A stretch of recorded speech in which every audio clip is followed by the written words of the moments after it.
Welcome to the Essential Skills for Humaning podcast, where we explore the fundamental abilities and insights that make us better humans. Here's your host, Christina Eanes. Hello, everyone. Thank you for joining us for this week's episode of Essential Skills for Humaning. I'm your host, Christina Eanes, and for today's episode, Kelli Wingo is joining us to talk about developing an entrepreneurial mindset. Welcome, Kelli. Welcome. Thank you so much for having me, Christina. Glad to be here. Oh, I love it. Oh, I can't wait to talk more about this. But before we jump in, can you share a little bit about your background with our listeners and viewers? Sure. I like to call myself an entrepreneurial mindset evangelist, a leadership development strategist. That's kind of like the real English version. I am a lover of laughter and a fire starter. So my business is helping people who work in businesses, organizations, corporate develop what we call an entrepreneurial mindset. And I know that we will talk about that a little bit later in terms of ownership of their career, and it changes businesses and creates environments of innovation. And prior to that, I've been doing that for about 6 years now. Prior to that, I actually have a financial services background. So Wall Street diva, spent time in Merrill Lynch, BlackRock, Oppenheimer, and then transitioned to the leadership development space. So that's kind of a Reader's Digest version of my background. Wow. Yeah. Lots of experience there. Now, let's just level set then. So entrepreneurial mindset. What is this? Why do people need to know about it? It's really interesting because a lot of times when I talk about entrepreneurship, people think I'm saying entrepreneur, but with like an accent. It's like, you mean entrepreneur? But it's interesting because they're very closely aligned. Entrepreneurs, I'm sure everybody knows what an entrepreneur is, somebody who owns a business. Even if they have a side hustle, they're creating their own space, they're providing services to the world or products to the world.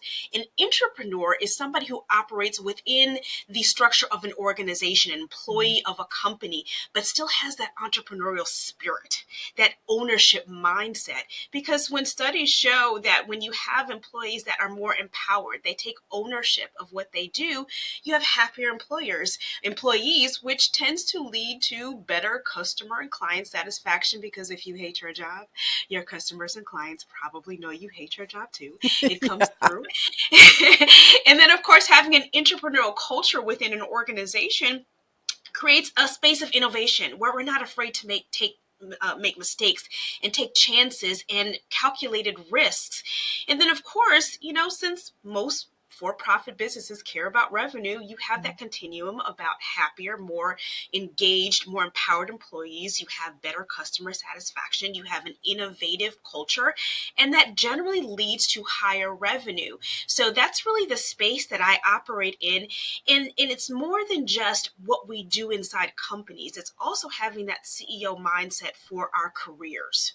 We are the CEO of our careers, and sometimes we don't give ourselves enough credit for the power and influence that we have to actually design the career and the life that we want.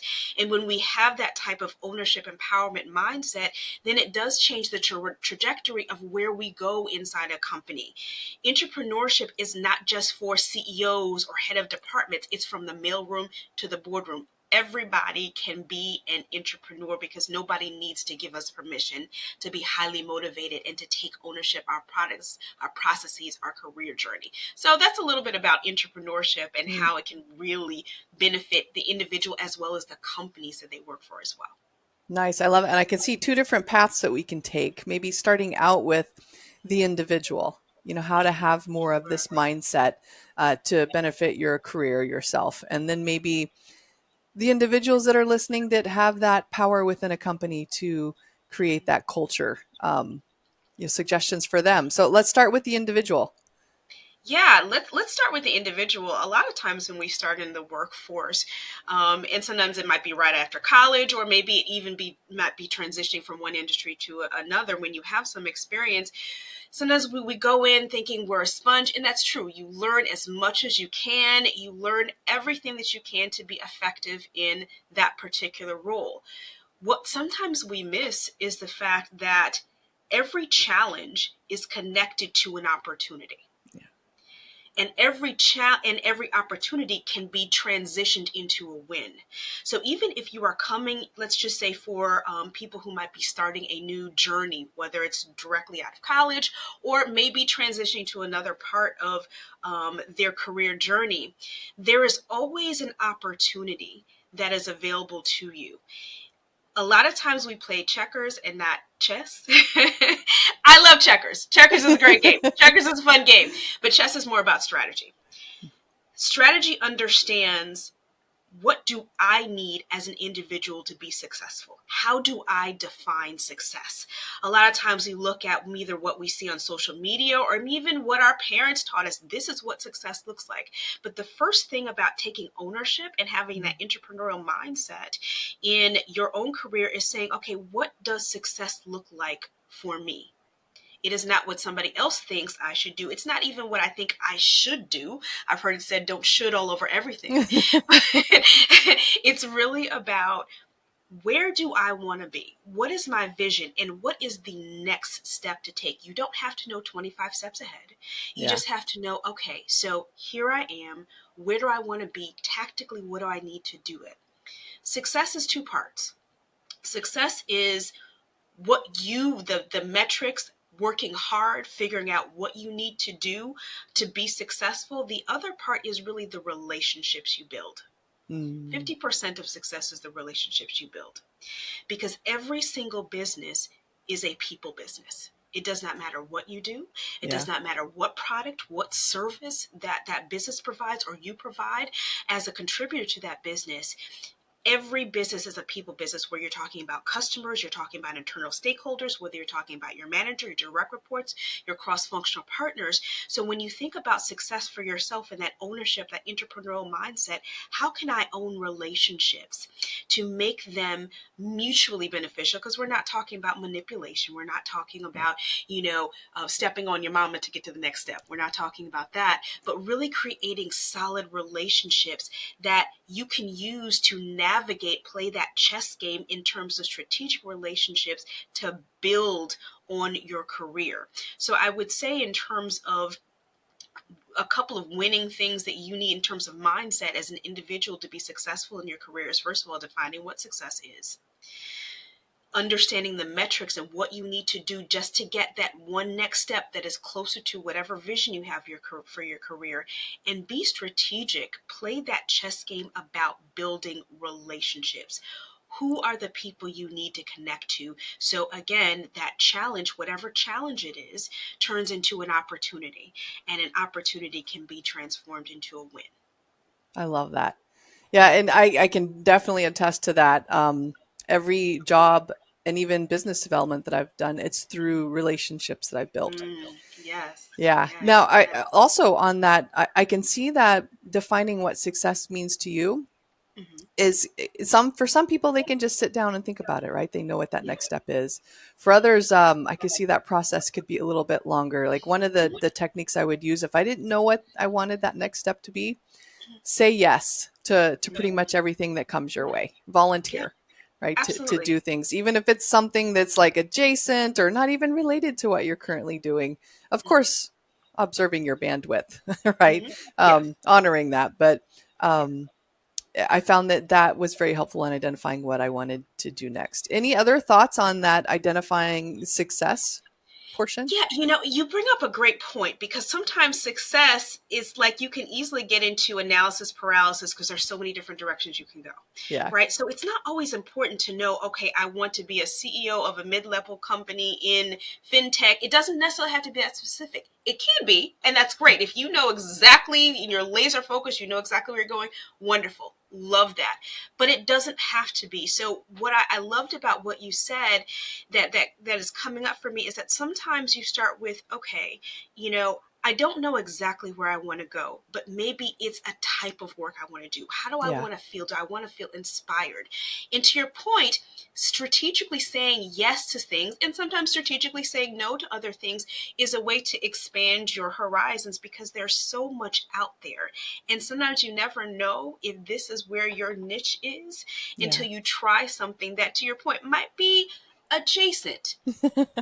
But again, you see the opportunity. You have to Mm-hmm. train your mind to see opportunity everywhere. And even if you're in a situation where maybe you're assigned a role or a task that at first you're kind of like, I'm not really sure if this is what I want to do. Ask yourself, where is the opportunity here? Yeah. What can I learn from this? Yeah. Because we all have to do some things that maybe we're like, that's not really what I want to do. But there's always an opportunity for growth in everything. Yeah. I love that you're mentioning it's a mindset of opportunity, right? It is. Like you were on Wall Street. I was in violent crime analysis, and now we're in employee and leadership development. Right. Yes, yes, So yeah. it, keeping an idea, like even the really negative stuff, like I never thought I would get into training, full time. And then I had a bad boss. And I'm like, Mm, okay, I want to get out of this environment. Where can I go? Right. And so not being afraid to pivot, like sometimes extreme, because I am so thankful for that yes. boss now, because I am living Tell it. love, life, all of that. Okay, so we are like twin spirits here because that is so much of my story. As I said before, I spent 25 years in financial services. Great industry. It's always turbulent, but that's kind of the nature of it. It was good to me. Yeah. But close to 25 years, there were two pivotal conversations that I had that really kind of kicked me in the pants and say, okay, what's next? Mm-hmm. The first one was with a coworker who was well loved the coworker. Everybody loved him. And I remember we were coming back from a business trip, and he was talking about the fact that he was getting ready to retire. Mm-hmm. And I was like, oh, that's great. Wonderful, wonderful. And he was telling me that I think he had spent about 35 years at our company and about 45 years in the industry altogether. Wow. And this is like a conversation I had a long time ago. And I was like, you have basically been at this company as long as I've been alive. And I thought, wow, this is great. But automatically it was like, I don't know that I can spend another 15, 20 years doing this. It was kind of like Yeah. I was Aha happy moment. for him, but I was like, oh my God, I think I'm gonna, my face is gonna melt, And so that was one of the pivotal conversations. And the other one was with a senior level person who walked into my office one day and basically verbally attacked me. And I was like, oh no. And I remember sitting there watching my computer because I couldn't believe after he just got up and was nonchalant about that. Wow. I remember sitting and looking at my computer for about an hour straight, and you know how even the screensaver went off because I couldn't believe what happened. But you know what? Similar to you, I said, okay, what's next? What's next? Yeah. And sometimes you have to have that kick in the pants because we get used to comfort and security. Comfort and security is not inherently a bad thing. It's not the devil. It's not bad to have comfort and security, but sometimes it lulls us out of our greatness. Yes. Ooh, I like that. And our greatness is not tied to a paycheck. It's not tied to a company. It's not tied to an industry. I loved my office. That was, right down the street from New York Stock Exchange, great things, but my greatness was not tied to that. And I think my advice to people who are considering this leap of faith, because at the end of the day it's a leap of faith, is that your greatness is not tied to where you are. And sometimes the biggest question is not so much, what will I do if I do it? The bigger question is, what will I do if I don't do it? I love it. Yeah. Okay, we are going to dive deeper into this after a short commercial break.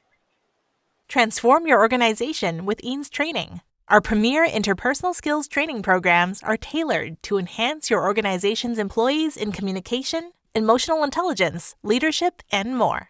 We have a catalog of expert-led courses designed to meet the dynamic needs of today's workforce. With highly engaging in-person, hybrid, and remote sessions, we can help elevate your organization's performance and success.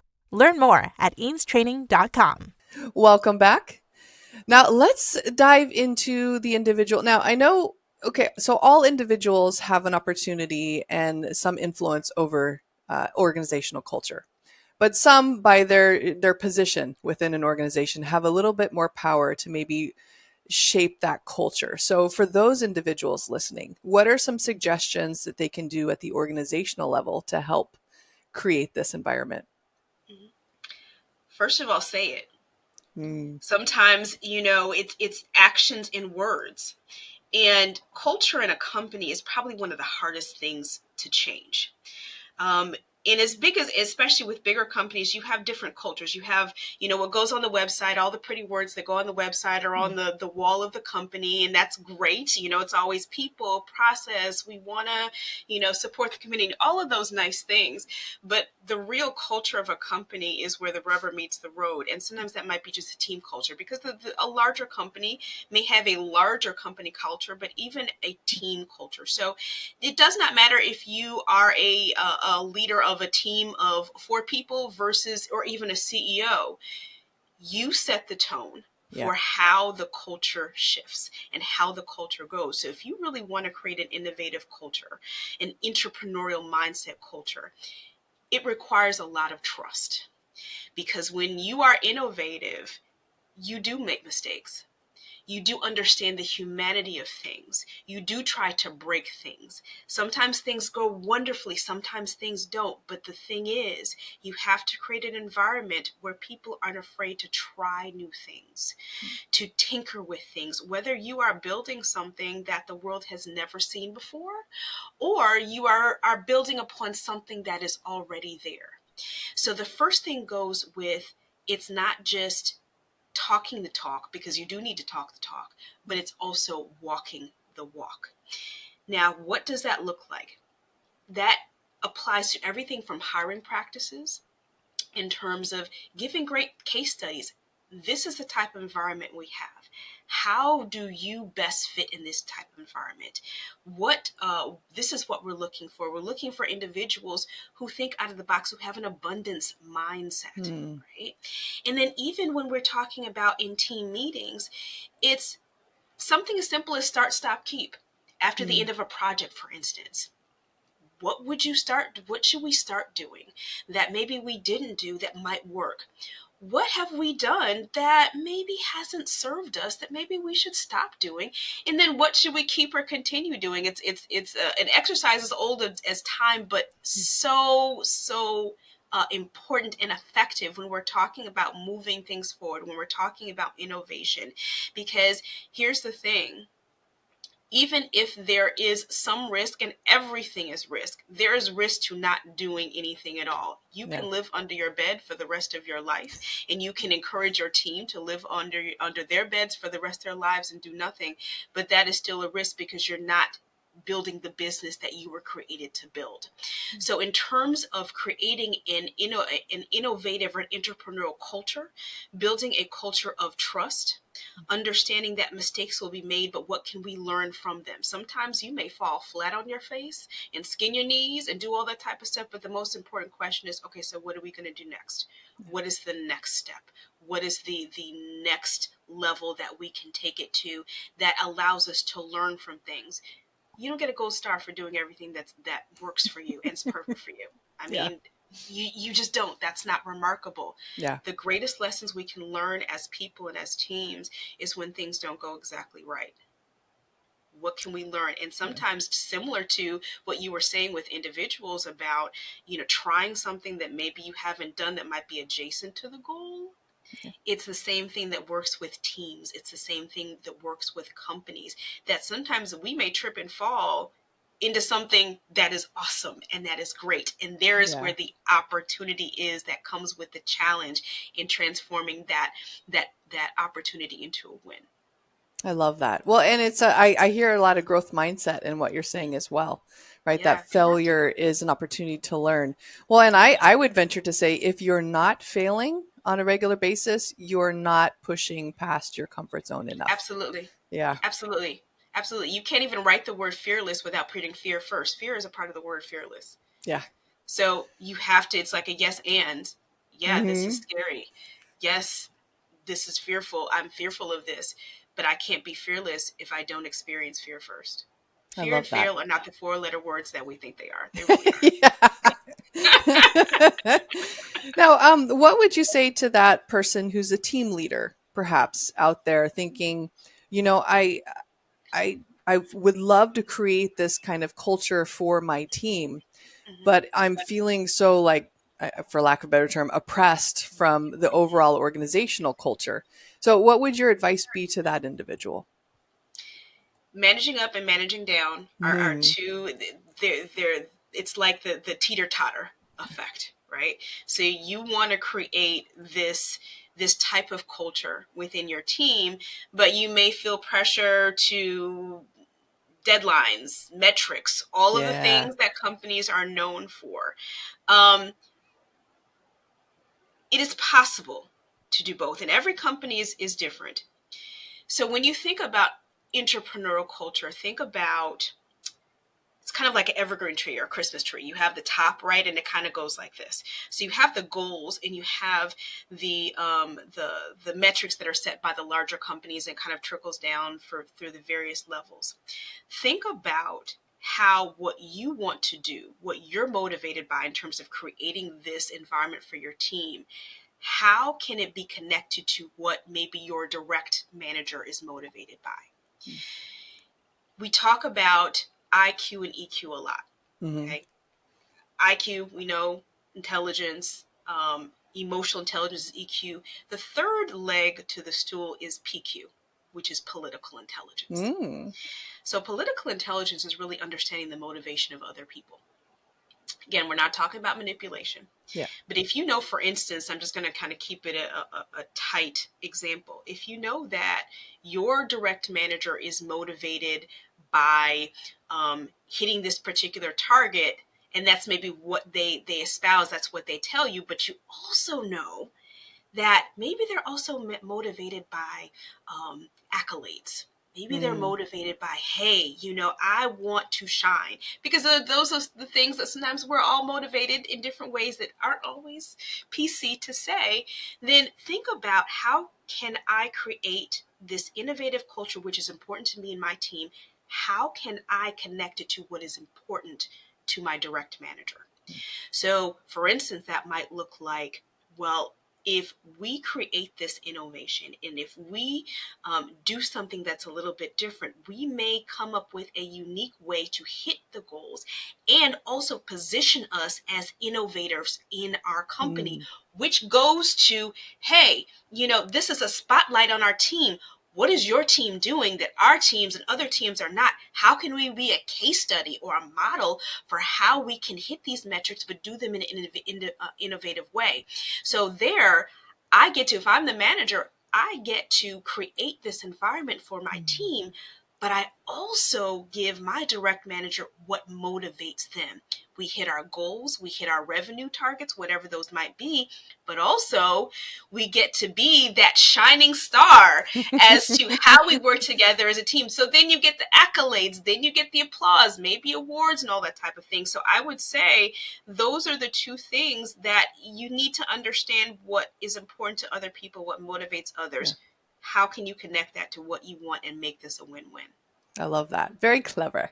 It's win-win. And it's also part of what we were talking about earlier about making sure you're building those relationships, because that's how you learn this stuff. Yes, yeah, absolutely. Oh, I know people are going to want to know more. They're going to want to dive deeper into this. So can you share a little bit about your products and or services, how they can find you, all that good stuff? Sure. I am the founder and Chief Vision Strategy Officer of KMW Catalyst, and we are a leadership development consultancy. So we offer one-on-one coaching, training, facilitations, keynote speaking. You can reach me at KMW Catalyst. That's the name of our website. And so we are happy to, our motto, we have several mottos, and one of our mottos is, we create environments where your employees want to stay. And we transform the business experience into the human experience. So if anyone has any questions, feel free to reach out to us on our website, and we would be happy to help you in terms of supporting your culture, whether you're an individual person or a company that is trying to create this innovative spirit and entrepreneurial mindset and culture. I love it. Okay, final piece of advice. Oh, wow. I think to be a parent of what I said before, define what success looks like for yourself, for your team, for your company, for yourself. Don't discount the power and the influence that you have as a manager, as an individual contributor, as a person in society, as a human in this world, because it's much more than sometimes we give ourselves credit for. We really can design the companies and the careers and the lives that we want to have if we have that abundance mindset, if we have that intrapreneurial or entrepreneurial spirit, that ownership mindset. So don't be afraid of fear. Don't be afraid of fail. They are your friends. Go forward. I love it. Oh, thank you so much for joining us today, Kelli. Thank you for having me, Christina. Thank you for tuning in to the Essential Skills for Humaning podcast. We hope you've gained valuable insights to enhance your journey as a human being. Remember, practice makes progress. Keep honing those essential skills, and until next time, keep being the best version of yourself. For more resources, visit eanestraining.com.